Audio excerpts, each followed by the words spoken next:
parte 3 y última de chismecito de cuando me peleé con una niña de mi salón. Y algo que les quería decir es que hay personas que comentaron en mi vídeo de que más te paso en Roblox, sin saber que era falsa, y pues bueno, gracias por el apoyo. Los amo. Después que nos levantaron el acta la directora nos dijeron que nos fuéramos a nuestros salones. Entonces cuando iba para mi salón de repente Lucia me agarra del brazo y después me da una cachetada, y yo le di una patada en el estómago y me arrebaté arriba de ella, y le empecé a golpear, y Lucia me dio con la mano en las piernas y se volteó para subirse arriba mío.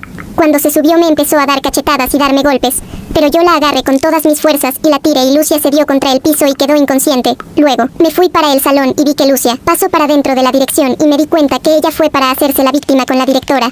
Luego la profesora me dijo que me estaba llamando la directora. Cuando llegué la directora me preguntó que por qué le había golpeado a Lucia, y yo le dije que Lucia había comenzado primero, y entonces la directora dijo que nos iba a suspender por una semana. Cuando pasó la semana entré a la escuela y Melanie me dijo que habían sacado de la escuela a Lucia. Y bueno, entonces este es el story time, espero les haya gustado y si quieren me mandan por TikTok su historia y gracias por el apoyo, bye.